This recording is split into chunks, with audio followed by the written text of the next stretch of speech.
okay? Here's the first thing. Here's your first nugget. You are teaching in games. You're not teaching on Tuesday practice and then mad Saturday when they don't get it. You are teaching in games. Because the system and perfecting the process, which is a term I heard from, Alabama's coach, what's his name? Football. Saban. Do you know he doesn't even talk to them about wins and losses? He talks to them about perfecting the process. You are constantly teaching. If you can find that, there's a great video on that. I forgot, one of the news reporting stations did it. It was phenomenal. And that's what it's about. So I'm going to give you the process. I'm going to give you the core of the process. Obviously, I can't give you everything tonight. We're very limited on time. I know some of you are already looking at me like, man, I hope this guy's done in 10 minutes. That's cool. But I'm going to give you the process that we use. I'm going to show you how to develop it a little bit. And then I'll show you how we can reach out a little more, and I can help mentor you through that as well. All right? Everybody sound good to everybody? Okay. So you got your pen and paper. Here's the number one thing. Here's the number one thing. What is your plan? And I'm talking season, first of all.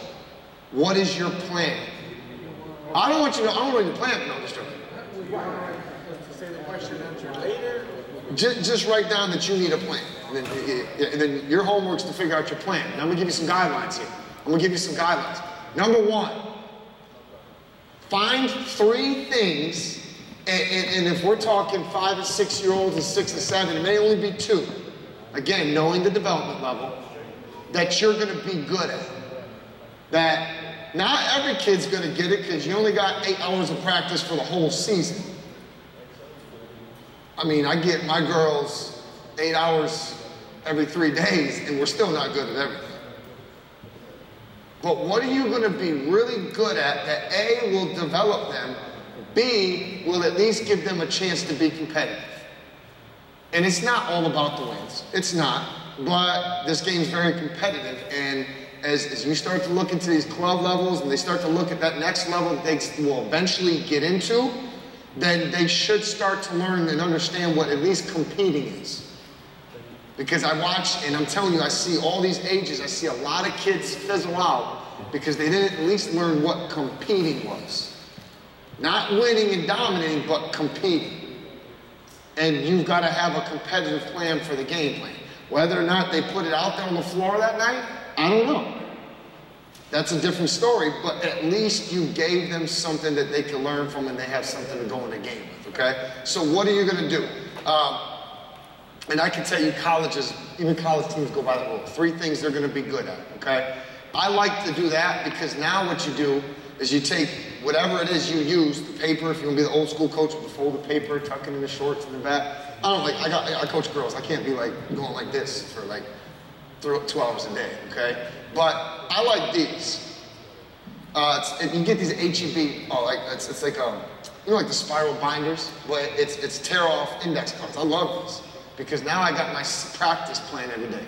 If you go into practice without a plan, you just cheated your kids for an hour. And if you want to think long term, you just cheated them out of part of their season. They're a very short, condensed season. And if you did your job and you have a plan, you have an 8-week plan that's going to take them from point A to point B, and being lazy and not having a plan for 1 day of practice, you just messed up your plan. Man, you're in the Air Force, how important are plans? In everything we do. And if someone messes up their one spot because they didn't do their job, how messed up is that? That messes up everybody, doesn't it? Sergeant, am I right? Okay? And I know I go a little extreme because we talk military, and that's a whole nother level than coaching youth basketball. But there's some premises to learn from that, right? So what's your plan? Now, here's the easy part about your practice plan. What's your season plan? Just break your practices up into 8 components. They may not be ready. You may say by week 4 you want to be able to do X, Y, and Z. They may not, but at least you've got a plan, and that's easier to adapt than trying to figure out every week, what are you going to do? I would leave part of your practice, not a lot of your practice, 5, 10, 15 minutes, for talking about something in the last game that needs to be better, but is still perfecting the process, okay? We run a 1-3-1 zone sometimes. So the other day, when we played St. Gerard, we would have to get out here and the bottom would have to rotate and our wing wasn't coming down on the help line, so we talked about that. We drilled that a little bit. Meanwhile, everything else is just our progressional move, especially because you only have 8 weeks, 1 hour a week. You gotta be smart with your time. And don't worry, every other youth league in San Antonio and America is the same way. Actually, they do a heck of a job first by putting you in this and mandating this.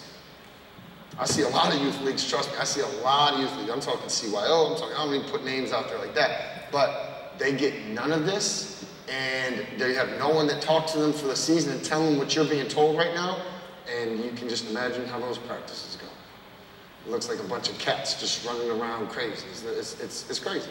And I'm not dogging that, so what I'm saying is you're in the right place, but you gotta utilize what you have. Your biggest resource is time.